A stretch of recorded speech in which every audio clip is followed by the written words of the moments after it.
The federal government has criticized some group of Nigerians for making what it calls unguarded statements against the administration of President Muhammadu Buhari. This remark is coming from the Minister of Information, Alhaji Lai Mohammed, during the town hall meeting in Ilorin, the Kwara State capital. Excellencies, distinguished guests, ladies and gentlemen. This is the 8th town hall meeting convened by the Federal Ministry of Information to educate Nigerians on the activities of the government and get feedback. Kwara State is hosting the North Central states, including Niger and Kogi. The Minister for Information, Lai Mohammed, condemns what he calls efforts of some unpatriotic Nigerians to foment trouble through unguarded utterances. The alleged Islamization of Nigeria under the current administration is totally false and should be perceived in its entirety as a campaign of calumny. The secular nature of Nigeria's constitution makes the issue of religious dominance and impunity improbable.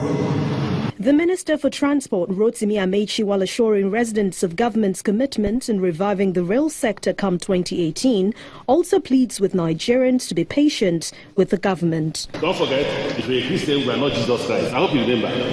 It means that we will take our time to face those challenges. They are very daunting challenges. We will face them and find solutions. We did not promise you that we will solve them in the first year. Did we promise that? If we did, you would have given us a 1-year mandate. You gave us a 4-year. So wait till 4 years now.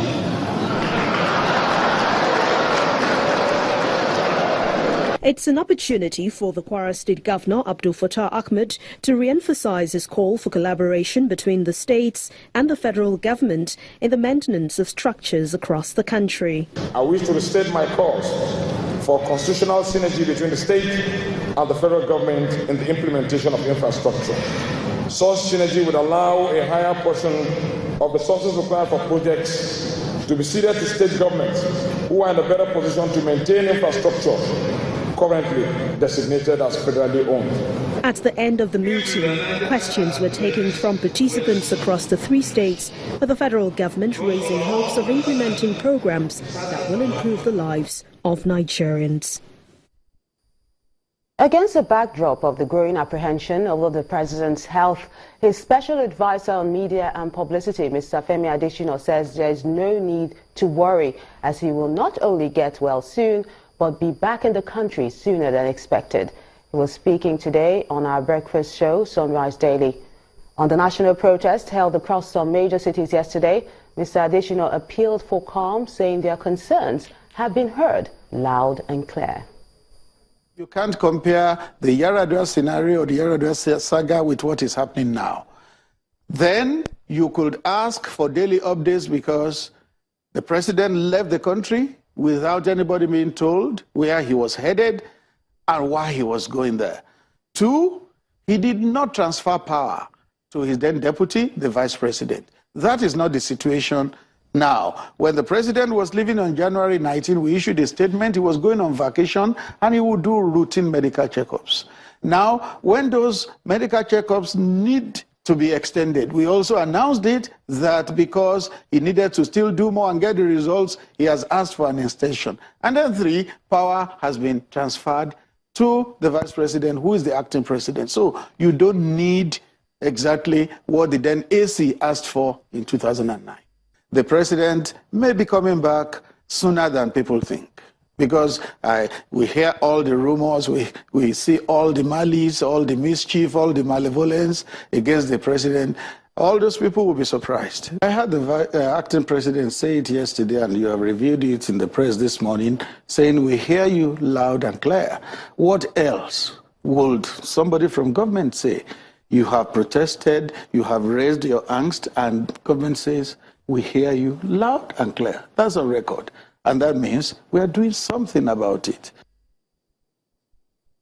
The Ondo State House of Assembly remains shut to legislative duties as lawmakers disagree over funds belonging to the House of Assembly found with the paymaster, who is a staff of the Assembly. The Governor, Olusegun Mimiko, has not been able to present the 2017 budget due to the crisis after the police shot the Assembly complex due to the clash between two factions. The anti-Akindele faction says the Embattled speaker has been impeached and there is a new leadership, while the Embattled speaker, Honorable Jumoke Akindele, has been speaking about the controversy over the allegation of fraud. All I signed was a schedule, and that's what I signed normally. Checks were signed, funds were picked up, and were taken by the paymaster, who is the lawful custodian of the funds of the house at any point in time, particularly the unspent funds. He took the funds to his office, not my home, not my official quarters, not my private residence. And at no time did I even speak with him one-on-one. I didn't even speak with the clerk about these funds, nothing at all. The reality on ground is this. It's not the first time I have approved funds for one committee or the other. It is not. And it's not the practice for me to bring everything to the parliamentary, except those funds that directly affect the members. It is not the norm. I want for there to be peace. I want for there to be peace because of the people of Ondo State. I want for there to be peace so that we can discharge the duties of our offices. I want for there to be peace so that the income administration does not meet a crisis-laden house on ground. Ultimately, the people will be the ones to suffer if we let things go on the way they are. We are at a point that there's a stalemate in the house. It's not good for our several images. It's not good for our joint images.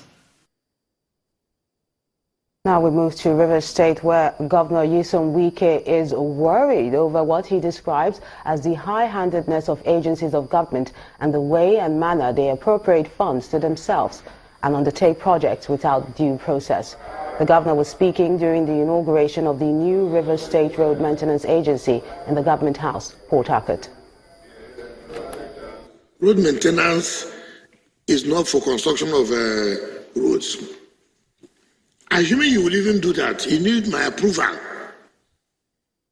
You need my approval. The former committee will go and do 3-kilometer road, 2-kilometer road, and without even following due process. You have monthly subvention of 100 million. So there's no way you can allow potholes to remain. But when you go and award contracts, then it will look as if nothing has been done. Leave the road construction for either Ministry of Works or special project. Yours is anywhere you see pothole, don't allow that pothole to get even worse. Go and fill it up. So there's no way you cannot use that money to make our road more treble. So I just want to advise you, don't allow unnecessary pressure.